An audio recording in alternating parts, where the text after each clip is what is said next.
আসসালামু আলাইকুম। আশা করি আপনারা সবাই ভালো আছেন। তো আলহামদুলিল্লাহ আমিও ভালো আছি। তো আজকে আপুর কি হয়েছে আজকে আপুর মুখ থেকে শুনবো। তো আপনারা শুনেন। তো আপু কি হয়েছে? আসসালামু আলাইকুম। আমার মেয়ে রূপা আক্তার, আমার মেয়ে হারিয়ে গেছে। ও বাসার সামনে খেলাধুলা করতো প্রতিদিন বিকেলে এবং সকালে। সারাদিন মোবাইল দেখতো, ওর ভালোর কথা চিন্তা করে মোবাইল আসক্ত না হয়ে যেন এই জন্য বাসার কাছেও খেলতো। ওইখানে ওর আব্বুর দোকান ছিল ছোটখাটো। আমার মেয়েকে খুঁজে পাচ্ছি না। আমি আমার মেয়েকে খুঁজে পেতে চেয়ে উদ্যানে করে কেউ যদি আপনার মেয়ে কোন জায়গাতে হারাইছে? আমার মেয়ে মিরপুর বাইঘাটা কাজী মার্কেট পল্লবী থানা, তার মানে এটা কি 11 নম্বর পল্লবী থানা 11 নম্বর পল্লবী যে জায়গায় থানা। হারাইছে?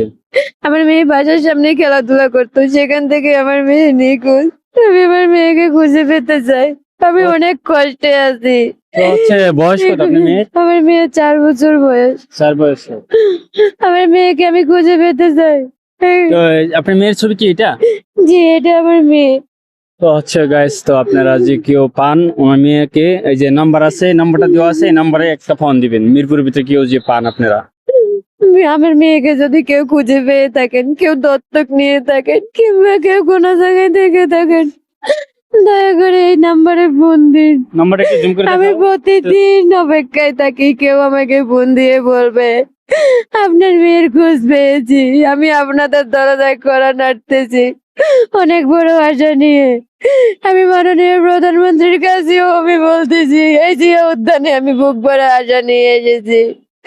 আমি ভেঙে গেছি, আমি পাগলের না, মতো হয়ে ইনশাআল্লাহ, গেছি। টেনশন আমার করেন না, দোয়া সন্তানকে করেন। আপনার ফেরত মেয়ের জন্য পেতে আপনি চাই। দোয়া করেন আপু, ইনশাআল্লাহ বিনিময়ে পেয়ে যাবেন। যারা আমার মেয়েকে ফিরিয়ে দিবে, বিনিময়ে আমি আমার ভিটা বাড়ি বিক্রি করে 10 লক্ষ টাকা আমি পুরোটাই দিয়ে দেবো। শুধু আমার সন্তানকে ফেরত চাই। আমার সন্তানকে ফেরত পেতে সবাই আমাকে সাহায্য করুন, ভিডিওটি শেয়ার করুন, দয়া করুন, মেহেরবানি তো অবশ্যই করে। আপনারা ভিডিওটা শেয়ার করে দিবেন। ওনার মেয়ের জন্য কে ব্যাগে কান্না করতেছে, তো আপনারা দেখতেই পারছেন।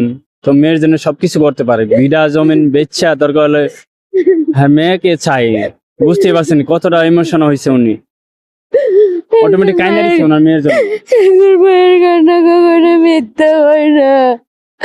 আপনারা তো কারো না কারো বাবা মা, সবারই স্বজন আছে।